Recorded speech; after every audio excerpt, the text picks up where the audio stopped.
Bajo un cielo inmenso y vacío, el rancho se alzaba en una llanura plana y desolada. El polvo, fino como hueso molido, lo cubría todo. Los alféizares agrietados, las briznas de hierba caídas, el aire mismo. El silencio de aquel lugar no era pacífico.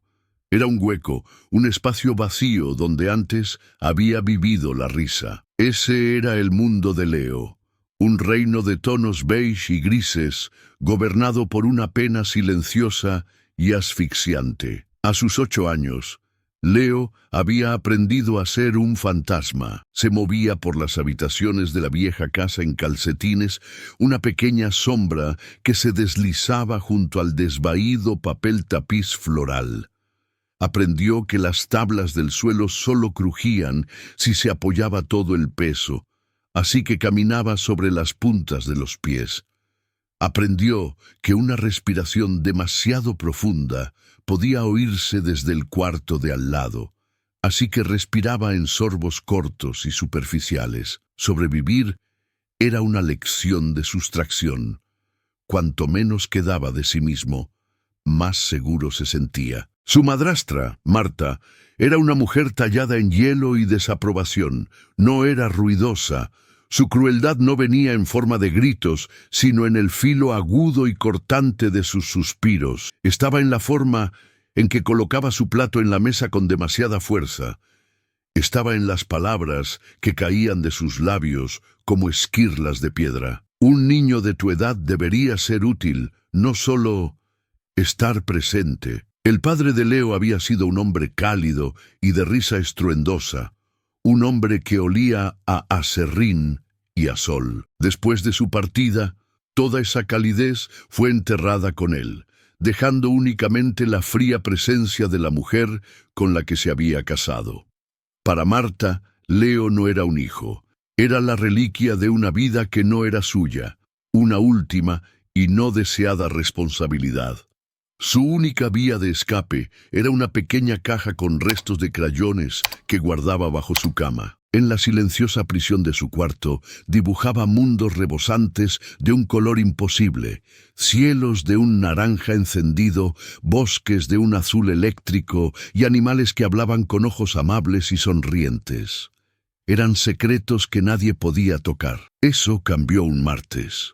Una camioneta destartalada avanzó por el largo y polvoriento camino de entrada, trayendo una última pieza del mundo de su padre.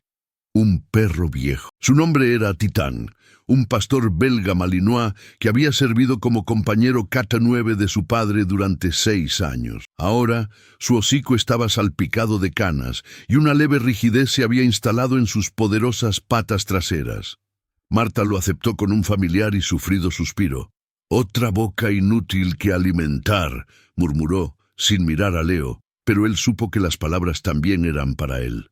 Leo vio a Titán por primera vez en el árido patio trasero. El perro se quedó quieto, inspeccionando su nuevo y sombrío entorno. Sus orejas, antes perpetuamente erguidas en señal de alerta, se mantenían en una posición neutra y paciente. Sus ojos oscuros e inteligentes recorrieron el patio, la cerca, el granero en ruinas y, finalmente, se posaron en Leo, que observaba desde la ventana de la cocina. Por un largo instante, sus miradas se conectaron. No hubo un meneo de cola, ni un ladrido de alegría. Solo hubo un reconocimiento silencioso y profundo. Era el encuentro de 2 almas solitarias.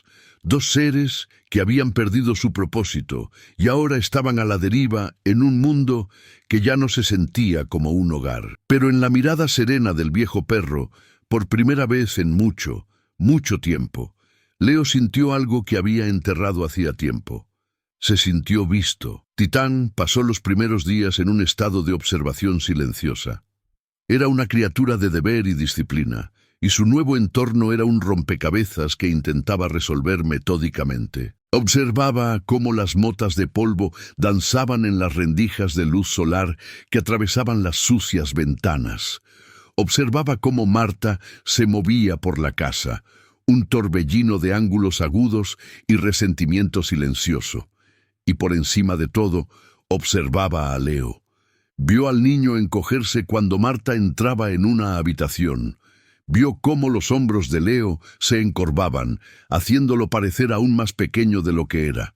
Vio cómo Leo contenía la respiración hasta que su madrastra había pasado. Titán, un perro entrenado para detectar las sutiles señales de miedo, engaño y peligro, reconoció el aroma de terror profundo que se adhería al niño como una segunda piel. Su protección comenzó de forma sutil, casi imperceptible. Una noche, en la mesa, la mano de Leo tembló al alcanzar la sal, derribando su vaso de agua. El líquido se extendió por el mantel de hule en una mancha oscura y acusadora. «Torpe», siseó Marta, su voz baja pero afilada como una aguja. Se levantó bruscamente, su silla raspó con dureza el suelo.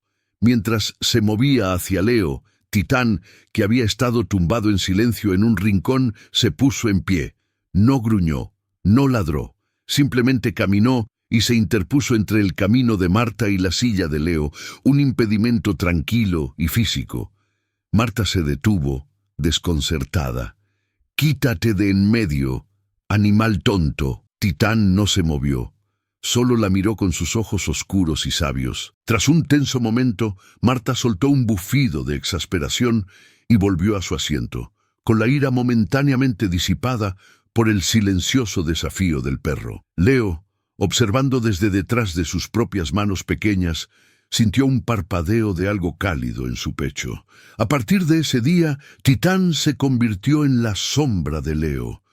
Cuando Leo iba a su habitación a dibujar, el viejo perro se tumbaba en el umbral, una barrera peluda y viviente hacia el resto de la casa. Cuando Leo tenía que ir a la letrina por la noche, Titán caminaba a su lado, un escolta silencioso en la oscuridad opresiva. Nunca exigió una caricia o una golosina. Su compañía era una ofrenda silenciosa y constante, una presencia que empezó a hacer retroceder lentamente el peso aplastante de la soledad de Leo. Una tarde, Leo estaba absorto en su arte, dibujando un magnífico león alado con un crayón de un oro brillante. Marta entró sin hacer ruido. Antes de que Leo pudiera ocultarlo, le arrebató el dibujo de las manos. «¿Qué es esta tontería?», dijo, con la voz chorreando desdén. «Perdiendo el tiempo con fantasías tontas. Tienes la cabeza tan vacía como la de tu madre». Con un único y seco tirón, partió el león dorado en dos y dejó que los trozos cayeran al suelo. Leo no lloró. Se limitó a mirar los restos de su creación. Después de que Marta saliera furiosa de la habitación, sintió una nariz húmeda rozar su mano. Titán se había acercado y empujó suavemente uno de los trozos de papel hacia Leo con su hocico. Luego apoyó la cabeza en la rodilla de Leo y lo miró, como si quisiera decir: «Lo vi. Sé lo que esto significaba para ti». La alianza estaba sellada, pero Marta también lo vio. Vio cómo el niño había empezado a levantar un poco la cabeza cuando el perro estaba cerca. Vio cómo el perro vigilaba cada uno de sus movimientos. El resentimiento en su corazón, antes dirigido únicamente al niño, ahora tenía un nuevo objetivo. «No te encariñes demasiado», le dijo a Leo una noche, mientras observaba cómo le pasaba en secreto un trozo de su propia mísera cena a Titán por debajo de la mesa. Los perros viejos tienen la costumbre de desaparecer, sobre todo los que no conocen su lugar. La amenaza quedó suspendida en el aire, fría y afilada, y un nuevo y aterrador miedo echó raíces en el corazón de Leo, no por él mismo, sino por el único amigo que tenía en el mundo. El punto de quiebre llegó un sábado frío y ventoso. Era el aniversario de la muerte del padre de Leo. Un día que Marta siempre trataba con una especie de rabia contenida, como si su fallecimiento fuera un inconveniente personal que se veía obligada a recordar. Leo había estado callado todo el día, retraído en sí mismo, con el único consuelo de la pequeña caja de música de madera que su padre le había regalado. Era una cosa sencilla, tallada con un caballo de aspecto torpe, y cuando se le daba cuerda, tocaba una versión metálica y ligeramente desafinada de «Eres mi sol». Era la única pieza tangible del amor de su padre que le quedaba. Marta, impulsada por un vaso de vino barato y una amargura profunda, lo encontró con ella en la sala de estar. «¿Todavía te aferras a esa basura vieja?», se burló. «Tu padre se ha ido. No va a volver. Esto no lo traerá de vuelta». Leo apretó la caja de música con más fuerza. «Era suya», susurró, con la voz apenas audible. «Es solo madera y engranajes», dijo ella, sus ojos brillando con un impulso cruel. Se la arrebató de las manos. «Pertenece al fuego, con todos los demás recuerdos inútiles». Se giró hacia el hogar, donde un fuego bajo ardía contra el frío del otoño. Mientras levantaba el brazo para lanzarla a las llamas, un sonido grave retumbó en la habitación. Era Titán. Se había movido de su sitio junto a la puerta y ahora estaba de pie directamente frente a la chimenea, bloqueándole el paso. Su cuerpo estaba tenso, su cabeza baja y, por primera vez, sus belfos estaban ligeramente levantados, lo justo para revelar las puntas blancas de sus caninos. Un gruñido, profundo y resonante, vibró desde su pecho. No era el ladrido de un perro asustado. Era la advertencia deliberada y controlada de un protector entrenado que había identificado una amenaza y no se echaría atrás. «¡Muévete, bestia pulgosa!», gritó Marta perdiendo la compostura. Titán no se movió. Su gruñido se hizo más profundo. Sus ojos, fijos en los de ella, tenían una intensidad escalofriante. Era una declaración clara e inequívoca. «No pasarás». Al ver esto, al ver el coraje inquebrantable del viejo perro, algo cambió dentro de Leo. Una diminuta y latente brasa de desafío, largamente enterrada bajo años de miedo, comenzó a brillar. Dio un paso tembloroso hacia adelante. «Por favor», dijo, con la voz temblorosa pero clara, más alta de lo que había hablado en años. «No lo hagas, es de mi papá». Los dos inesperados actos de desafío, la barrera física del perro y la repentina voz del niño, parecieron aturdir a Marta. Su rostro se contrajo en una máscara de furia e incredulidad. Por un momento pareció a punto de golpear al perro, pero algo en la postura de Titán, una promesa de represalia rápida y certera, la hizo dudar. Con un grito de pura frustración, arrojó la caja de música no al fuego, sino al suelo de madera, donde aterrizó con un fuerte crujido. Un pequeño trozo del caballo tallado se desprendió. Luego salió furiosa de la habitación, cerrando la puerta con tanta fuerza que un cuadro en la pared se tambaleó. El silencio que siguió fue diferente. No estaba vacío. Estaba lleno del jadeo del viejo perro y de las respiraciones entrecortadas del niño. La batalla había terminado. Por ahora. Leo se acercó lentamente y recogió la caja de música dañada. Luego se arrodilló en el suelo junto a Titán, hundiendo sus pequeñas manos en el espeso pelaje del perro. Enterró la cara en el cuello del perro y por primera vez desde que su padre había muerto, lloró. Lloró por su padre, por su soledad, por su miedo, pero sobre todo lloró con un profundo y abrumador sentimiento de gratitud. Titán no se movió, simplemente se quedó allí, un pilar firme en la tormenta, y de vez en cuando lamía las lágrimas saladas de la mejilla del niño. La línea había sido trazada, y un guardián había elegido a su protegido. En los días siguientes, la casa se volvió más fría. La guerra silenciosa entre Marta y Titán se había intensificado. Ya no le hablaba al perro, solo lo miraba con una expresión de puro veneno. Empezó a dejar la puerta del patio abierta, accidentalmente, con la esperanza de que se marchara. Pero Titán, siempre vigilante, nunca se alejaba del lado de Leo. Finalmente, Marta hizo su jugada. Una mañana, Leo observó desde su ventana cómo ella estaba en el patio, hablando por teléfono. Usaba una voz dulce y preocupada que rara vez oía. «Sí, se ha vuelto tan impredecible», dijo. «Me gruñó, temo por la seguridad del niño. Creo que tienen que venir a recogerlo». Una hora más tarde, una furgoneta blanca de control animal del condado entró en el camino. Una joven con uniforme, de rostro amable y una placa con el nombre de Sara se bajó. «¿Estoy aquí por un perro potencialmente agresivo?», dijo, mirando a Marta, que había compuesto su rostro en una máscara de preocupada sinceridad. «Oh, gracias por venir tan rápido», dijo Marta, retorciéndose las manos. «Es Titán. Era de mi difunto esposo, y creo que simplemente se ha vuelto malo. Estoy tan preocupada por Leo». Sara asintió, sus ojos profesionales, pero perspicaces. «Permítame ver al perro, por favor».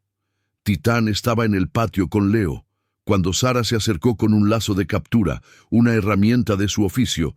Titán no mostró ninguna agresión hacia ella. En cambio, hizo algo que hizo que Sara se detuviera. Caminó tranquilamente hacia Leo, se sentó junto al niño y le dio un suave codazo en la mano, mirándolo con ojos suaves y tranquilizadores. Sara bajó el lazo. Había visto perros agresivos. Este no era uno de ellos. Este era un perro cumpliendo con su deber. «¿Puedo hablar con su hijo un momento?», le preguntó a Marta. «Es mi hijastro», corrigió Marta con la voz tensa. «Y es muy tímido. No habla mucho». «No hay problema», dijo Sara sin apartar la vista del niño y el perro. «Aún así me gustaría intentarlo». A regañadientes, Marta lo permitió. Sara se arrodilló en el patio polvoriento, no demasiado cerca de Leo. No preguntó por Titán ni por si tenía miedo. Señaló una mancha de crayón azul en el dedo de Leo. «¿Qué te gusta dibujar?», preguntó suavemente. Leo miró a Titán, que soltó un suave «guau» de ánimo. Con vacilación, Leo la llevó a su habitación. Se arrodilló junto a su cama y sacó la gastada caja de cartón. No dijo nada, solo abrió la tapa. Sara vio docenas de dibujos. La mayoría eran de mundos de fantasía coloridos, pero en el fondo de la pila había uno que le cortó la respiración. Estaba dibujado en el reverso de un trozo de una factura de servicios. Representaba a un pequeño niño de palitos acurrucado en un rincón oscuro de una habitación. Sobre él se cernía una gran figura de sombra enfadada, pero de pie, justo delante del niño, frente a la sombra, había un gran perro de color dorado. El perro era lo único en el dibujo que tenía color. Un vibrante escudo de oro contra un mundo de gris y negro. Sara miró el dibujo, luego a Leo y luego a Titán, que permanecía fielmente al lado del niño. Lo entendió todo. Volvió a salir con una expresión ahora firme. «Señora», le dijo a Marta, «el comportamiento de Titán no es agresivo, es protector. Tengo algunas preocupaciones serias, pero no son sobre el perro». Sacó su propio teléfono. Mientras el rostro de Marta palidecía, Sara hizo una llamada. Su voz baja pero clara. «Sí, habla Sara de Control Animal. Estoy en la residencia Miller. Necesito que un supervisor y un representante de servicios de protección infantil se reúnan conmigo aquí. De inmediato». La guerra silenciosa había terminado. El rescate había comenzado. Mientras Leo observaba la escena desde su ventana, se agachó y rodeó con sus brazos el cuello de Titán. No se iba con una maleta llena de ropa o juguetes. Se iba con sus dibujos y con su guardián. No miró hacia atrás, a la casa, solo hacia adelante, a la furgoneta blanca que representaba un mundo más allá del polvo y el silencio. La curación no fue un suceso único, sino un amanecer lento y silencioso. Leo y Titán fueron alojados en un hogar de acogida, una casa pequeña y alegre con un césped verde, dirigida por Sara, la oficial de control animal, que tenía una licencia especial para acogidas de emergencia. El aire de su casa olía a canela y a jabón de lavar, un marcado contraste con el polvo y la decadencia del rancho. El silencio aquí también era diferente. Era una quietud cómoda y pacífica, llena del suave tic-tac de un reloj y de los ronquidos suaves de Titán durmiendo a los pies de la nueva cama de Leo. Leo seguía siendo un niño callado. Los fantasmas de las palabras de Marta, de su fría presencia, no desaparecieron de la noche a la mañana. Pero el peso constante y aplastante sobre sus hombros empezó a aligerarse, milímetro a milímetro. Empezó a caminar con la cabeza alta, sin escudriñar ya el suelo en busca de tablas que crujieran. Empezó a dibujar en la mesa de la cocina, dejando sus creaciones a la vista en lugar de esconderlas bajo la cama. Una tarde, Sara se sentó con él mientras dibujaba. Estaba haciendo un dibujo de un vasto campo abierto bajo un cielo azul brillante. En medio, un niño y un perro caminaban uno al lado del otro. No había muros, ni sombras, ni figuras amenazantes. «Es un lugar precioso», dijo Sara en voz baja. Leo miró su dibujo, luego a Titán, y por primera vez intentó explicar el mundo que había en su cabeza. «Es el lugar silencioso», dijo, con una voz que era poco más que un susurro. «Es donde puedes oírte pensar. Titán me lo enseñó. La historia de Titán, el guardián silencioso, fue una historia discreta. No hubo un único y dramático acto de rescate de un edificio en llamas o de un río embravecido. Su heroísmo estaba tejido con 1000 pequeños momentos invisibles. Estaba en la forma en que se interponía como barrera, en la forma en que empujaba un dibujo roto, en la forma en que se negaba a separarse del lado del niño. No había salvado a Leo de una muerte física, sino de una espiritual. Había montado guardia sobre el alma parpadeante del niño hasta que alguien más fue finalmente capaz de ver la luz. Al final, son estas batallas silenciosas las que a menudo nos definen. El mundo está lleno de ruido, de exigencias ruidosas y de juicios severos, pero a veces todo lo que necesitamos es un guardián del silencio, un amigo leal que simplemente se queda, que está con nosotros en la oscuridad y cuya presencia firme nos recuerda que no somos invisibles, que no somos una carga y que somos dignos de ser vistos. La verdadera fuerza no siempre reside en el rugido. A veces está en el latido silencioso e inquebrantable de un amigo que se niega a dejarte enfrentar el mundo solo.